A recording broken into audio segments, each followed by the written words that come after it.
Ownership review दूंगा। अब ownership review मान लो या भाई कुछ भी मान लो, लेकिन 3 साल का सफर इसका मेरे पास इसका कैसा रहा भाई वो कुछ बताऊंगा मैं आज।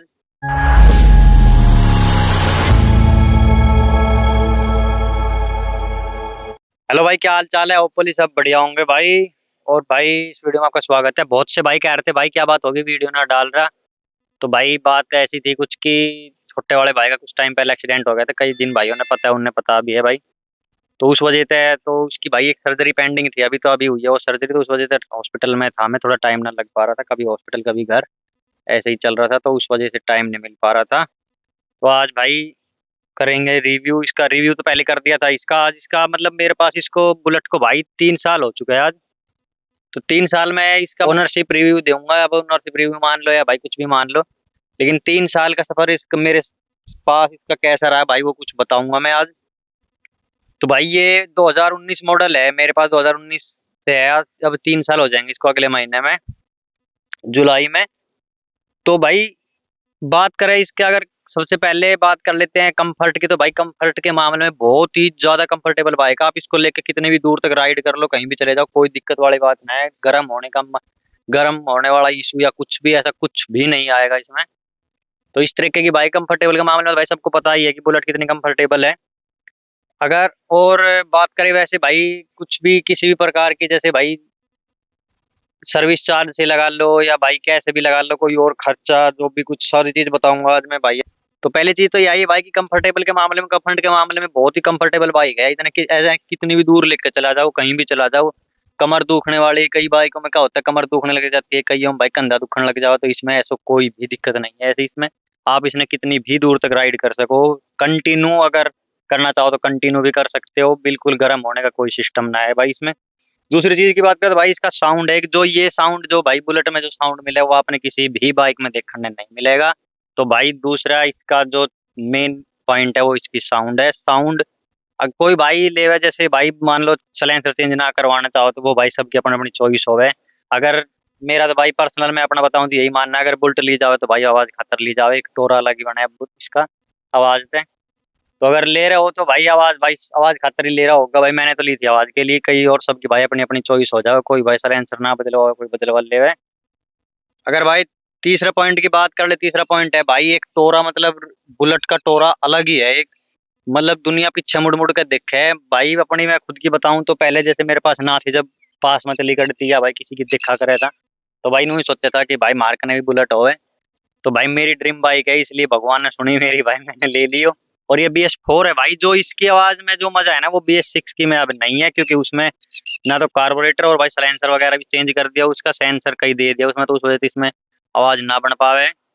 और अगर वो आवाज इसमें भाई ना बन पा, वो उसमें BS6 में ना बन पावे जो इसमें आवाज थी। ठीक है, तो भाई जो भाई आवाज के शौकीन है उनके पास भाई BS4 है वो तो भाई देखो। मेरे तो कोई पूछे कि भाई बेच दे इसने, तो भाई मेरा तो बेचने का बिल्कुल मन इसमें है ना। क्योंकि मैं इसने अगर मान ले बेच दूंगा तो फिर यह चीज मैंने दोबारा ना मिल सके, BS6 मिलेगी उसमें भाई। मैंने स्वाद वाली बात कुछ लगे ना। और भाई सबकी अपनी अपनी चॉइस हो जाए, किसी ने आवाज पसंद ना आए तो वो भाई इसने बेच के अपना BS6 भी ले सके, वो उनकी मर्जी है। बात कर लूँ भाई इसका मान ली सर्विस चार्ज की, के कुछ सर्विस कॉस्ट पड़ा है इसकी। बहुत से भाई नु कहा भाई कि सर्विस वगैरह बहुत महंगी है, मेंटेनेंस बहुत ज्यादा है। भाई कुछ भी मेंटेनेंस नहीं है बुलेट का। अगर भाई थोड़ा बहुत जो है वो तो देखो होता है ही सभी बाइकों में। अगर गाड़ी बाइक कुछ चलेगी रोड पे तो भाई वो खर्चा तो मांगेगी। सर्विस की बात करूँ तो भाई सर्विस इसकी मैं करवाया करूँ 3,000 किलोमीटर पे। सर्विस इसकी पड़ जाओ मैंने 1,500-1,600 रुपए की सर्विस इसकी पड़ जावे। इतनी महंगी तो देखो है वैसे। अपनी नॉर्मल बाइक है भाई उनके मुकाबले, जैसे स्प्लेंडर हुई, डिलक्स हुई, ये छोटी बाइक इनकी 500-600 रुपया में हो जावे सर्विस। इसकी सर्विस होवे भाई 1,500-1,500-1,600 ऐसे में होवे। क्योंकि इसका जो ऑयल है भाई मैं वो बढ़िया वाला डलवाया करूँ, वो ऑयल ही 900-950 का डब्बा आवे। तो वो इंजन ऑयल ही इतने का पड़ जावे। और इसके फिल्टर चेंज होए भाई। जो अपनी छोटी बाइक है उनमें फिल्टर में क्या करा है, जैसे निकाल के उसमें हवा मार के उसने दोबारा डाल दे। इसमें ऐसा कुछ ना हुआ भाई, इसका फिल्टर ही चेंज करवाना पड़ा है जो इसका फिल्टर है। और एक फिल्टर भाई यहाँ डला है इसमें इंजन में छोटा सा, वो भी अलग से डला है, वो ऑयल फिल्टर है। वो भी हर बार ही चेंज होवे। और जो एयर फिल्टर है वो भी होवे हर बार चेंज। और कुछ भाई अपने ये लेबर चार्ज पड़ जाए 100-150 रुपए, तो इसने मतलब कुल मिला के 1,500-1,600 रुपए की सर्विस इसकी पड़ जावे। और ये सर्विस भाई वो है जो ओनली मतलब सर्विस, अगर अदर कुछ पार्ट चेंज होएगा तो वो अलग चीज है, उनका खर्चा अलग लगेगा। जैसे अगर ब्रेक शू चेंज हो रहा है या आगे की डिस्पैच चेंज हो रही है तो उसका खर्चा अलग से लगा है। डिस्क पैड हुई या ब्रेक शू या वो मैं करवाया करूँ भाई, दो सर्विस पे चेंज है। एक पे जैसे लास्ट टाइम मैंने अभी सर्विस करवाई थी, अगर उस पे मैंने चेंज करवा लिए हैं तो मैं अगली वाली सर्विस पे ना करवा के जो उससे अगली करवाऊंगा उस पे करवाऊंगा, क्योंकि 3-3 हजार पे करवाऊंगा तो 6-5-6 हजार किलोमीटर एक ब्रेक शू निकाल देगा, ऐसी कोई दिक्कत वाली बात ना है। तो यह तो थी भाई सर्विस कॉस्ट की बात। और अगर मैं अलग से खर्चा बताऊं इसका कुछ, जैसे भाई कि और कुछ करना पड़े तो भाई चैन में, इसमें एक चैन का तो खर्चा है, चैन की स्प्रे मारनी पड़े इसमें हर 15-20 दिन के में, 15-20 दिन के बाद चैन की स्प्रे आवे वो मारनी पड़े इसमें, वो मैं घर ही ला रखी उसने घर ही मार लूँ मैं इस पे। इससे क्या हुआ है कि जैसे चैन आवाज करने लग जावे चल, जिस तरह 15-20 दिन में झरण झरण की सी आवाज करने लग जावे, तो वो अगर उसमें फिर स्प्रे मार दे, मैं पहले इसने पेट्रोल से साफ करा करूँ और उसके बाद वो स्प्रे मारूँ, तो उससे इसकी चैन की गंद वगैरह सब कुछ निकल जावे। तो वो खर्चा तो भाई अपनी नॉर्मल बाइक में भी रहा है, जैसे स्प्लेंडर वगैरह की सबकी इनकी चैन ढीली हो जावे तो वो चैन टाइट करवानी पड़े, बेशक वो हो 10-20 रुपया में, लेकिन खर्चा तो भाई खर्चा ही है। तो यो था भाई इसकी चैन का खर्चा एक यो लगता है। और इसके अलावा अगर मैं कुछ बात की, जैसे BS6 के और इसके मुकाबले कंपेयर करूँ तो भाई BS6 में जैसे एक उसमें तो EFI इंजन आ गया, उसमें भाई तेल वेल भी जैसे कई बार ऐसा हो जाए किसी भाई की बंद होगी हो या वो, तो उसमें क्या है कि 3 लीटर तेल बाइक में कंपलसरी होना ही होना चाहिए, अदरवाइज वो बाइक स्टार्ट ना होवे, ऐसा मैंने भाई सुना है कि 3 लीटर तेल उसमें होना ही होना चाहिए। EFI इंजन है वो, उसमें लो फ्यूल में वो बाइक स्टार्ट नहीं होगी। अगर जबरदस्ती करोगा तो भाई मोटर रहे इसकी ऑयल वाली वो खराब हो जावे, तो ऐसा मैंने सुना है, इसमें ऐसा कोई दिक्कत ना है। ये बिल्कुल लो फ्यूल तक भी चल जावे, बिल्कुल फ्यूल जब कती ना रहेगा जब ही बंद होगा, तो यो कुछ सिस्टम है इसमें। बात करा और भाई सीट की, तो सीट बहुत कंफर्टेबल है, कितनी भी दूर राइड कर सकते हो आप, कितनी भी, सही बताऊं तो भाई स्प्लेंडर पे अगर मैं 50-60 किलोमीटर चल लूँ कंटिन्यू तो कंधा दुखने लग जावे, कमर दुखने लग जावे, लेकिन इस पे ऐसी कोई प्रॉब्लम नहीं है, ये बहुत ही कंफर्टेबल सीट है, बहुत ही कंफर्टेबल इसकी राइड है। मेंटेनेंस की बात करें तो मेंटेनेंस तो भाई ये इतना कुछ मोटा खर्चा इसका है ना। और अगर भाई अलग से कुछ अगर जैसे लगवाओ या, तो वो तो सब खर्चा अपनी पर्सनल चॉइस पे हो गया, जैसे भाई मॉडिफाई वगैरह करवानी हो तो वो खर्चा इसमें ना गिना जावे, वो तो भाई खुद की चॉइस हो जाया करे, उसमें आप मॉडिफिकेशन कितने भी रुपए की करवा सको। मैं भी सोच रहा हूँ इसमें भी अलॉय वगैरह डलवाने की और कई काम करवाना है, तो मैंने जो इस्टीमेट अपना बना रखा है वो भाई 20,000 से 25,000 के बीच का मेरा इस्टीमेट है। वो मैं सारा काम एक साथ ही करवाऊंगा, करोल बाग से करवाऊं या कहीं से भी करवाऊं, मेरा तो मन करोल बाग से ही। अगर किसी भाई ने और जानकारी है कहीं मेरे आसपास के एरिया में तो वो बता सके। नूना भाई की तुम बताओ, 500-600 किलोमीटर दूर इतनी दूर दूर जाने की आस है नहीं।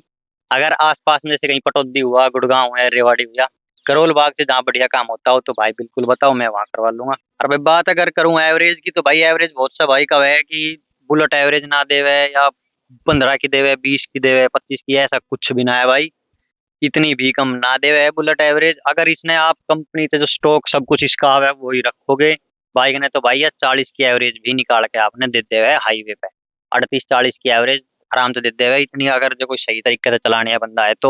और भाई बिल्कुल ही रफ चलावे, अंधा धुंध कतिया इतना खींच के रखे, तो भाई वो तो देखो कोई भी साधन है, कुछ भी कोई भी साधन ना दे पाओगे, जिसकी आप बहुत ज्यादा क्लेम करो वो भी ना दे पाओगे, या तो फिर भी एक 350 सीसी के इंजन की बाइक।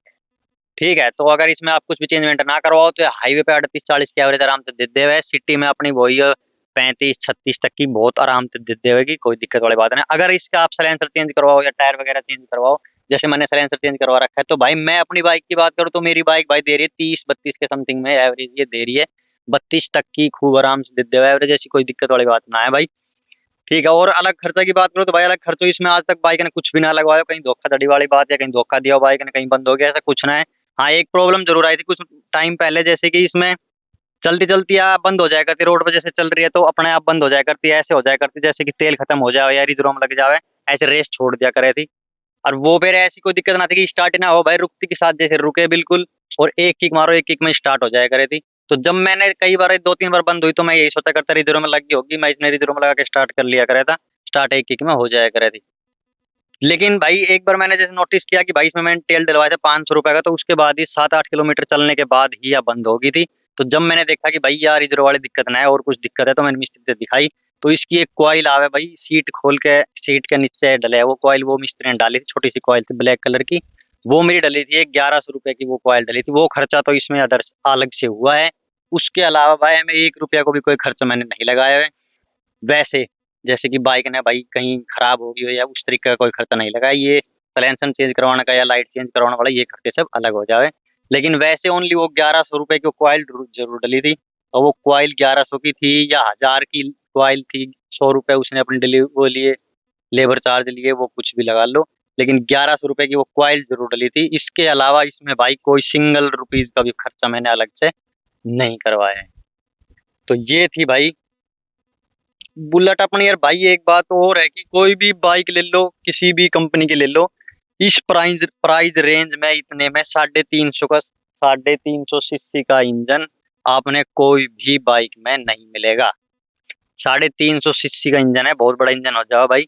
पिकअप वगैरह मान्य भाई इसमें उतना नहीं है जितना अपनी स्पोर्ट्स बाइक में पिकअप मिल जाओ, लेकिन यह भाई स्पोर्ट्स बाइक नहीं है। ठीक है, वो बहुत हल्की बाइक रहा, या भाई इसका वेट भी 200 या 200 प्लस है, 200 के समथिंग में है इसका रेट, 198 200 के समथिंग।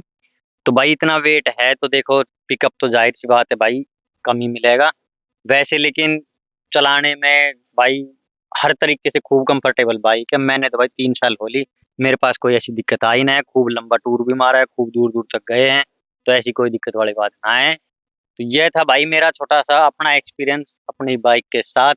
ये भाई मॉडल की बात कर ले तो भाई वैसे जिन भाई ने पता है उन्हें तो पता ही होगा, जिन ना पता मैं बता दूं, ये रॉयल इनफील्ड जो है ये भाई एजेंसी है। बात की ये है रॉयल इनफील्ड की बुलेट। बुलेट में कई वेरिएंट आवे, जैसे भाई अपनी स्टैंडर्ड होगी, क्लासिक होगी, और इलेक्ट्रा होगी। तो उनमें तो यह है भाई स्टैंडर्ड, स्टैंडर्ड 350। अब स्टैंडर्ड में भी दो वेरिएंट है, एक BS3 और एक BS4, और अब आ गया BS6, सॉरी 3 वेरिएंट हो गए हैं भाई स्टैंडर्ड में भी अब। ठीक है, BS6 BS3 BS4, तो ये BS4 है। अगर इसका और BS4 में भी फिर भाई दो वेरिएंट और है, ABS और नॉन ABS। अगर इसकी पूरा नाम की, अगर इस बाइक के पूरे नाम की बात करूं तो इसका पूरा नाम है royal Enfield bullet standard 350 BS4 ABS। ये ABS मिल जाओ इसमें फ्रंट में, और ABS भाई बहुत ही मस्त ब्रेक है इसका। अगर ब्रेकिंग की बात करें बहुत ही जबरदस्त बाइक है। मैंने BS4 जो बिना ABS के वो चलाई है, उसमें भाई बढ़िया है ब्रेक वैसे, लेकिन अगर इमरजेंसी में आपने कहीं ब्रेक मारना पड़ेगा तो वो बाइक भाई कंट्रोल ना हुए, क्योंकि उसमें ब्रेक बहुत ही मतलब इतना बढ़िया ना है कि इमरजेंसी खातर भी ब्रेक है। हाँ वैसे अगर आप नॉर्मल 30 40 50 तक चल रहे हो, 60 तक चल रहे हो, तो उसने आराम से कंट्रोल कर लोगे। लेकिन अगर आपकी बाइक 90 100 110 पे चल रही है, अगर इमरजेंसी में ब्रेक मारना पड़ेगा तो वो बाइक आपकी कंट्रोल नहीं होगी, चाहिए आप अगला ब्रेक दाब लो, चाहिए पिछला दाब लो, और अगला दाबने तो रिपट भी जाओगी, तो भाई गिरने का चांस उसमें ज्यादा है। लेकिन इसका ब्रेक इतना बढ़िया है भाई, हमने खूब भगा के भी इसकी ब्रेक टेस्टिंग करी और बहुत ही बढ़िया ब्रेक है, ऐसी कोई दिक्कत ना है। तो भाई याद थी अपना अपना छोटा सा एक रिव्यू मान लो भाई, ओनरशिप रिव्यू मान लो। तो ये थी मेरा एक्सपीरियंस इस बाइक के साथ। वैसे भाई कोई इसमें खर्चा लगता है ना, बस तेल डलवाओ और चलाओ। सर्विस भाई टाइम टू टाइम हो गए, 3000 किलोमीटर पर मैं इसकी सर्विस करवा दूँ। कदे बाई चांस ही ऐसा हो गया कि 100 150 किलोमीटर ऊपर हो जाए, नहीं भाई इसकी 3000 किलोमीटर पर मैं सर्विस करवाता रहा हूँ। तो भाई यही थी बस वीडियो आज की। भाई अच्छी लगे तो बताइए आपने भाई, जो कुछ करना है लाइक कमेंट शेयर सब्सक्राइब सबकी में ठोक दो, जो थरा जी करा है भाई। वीडियो देखने के लिए बहुत बहुत धन्यवाद।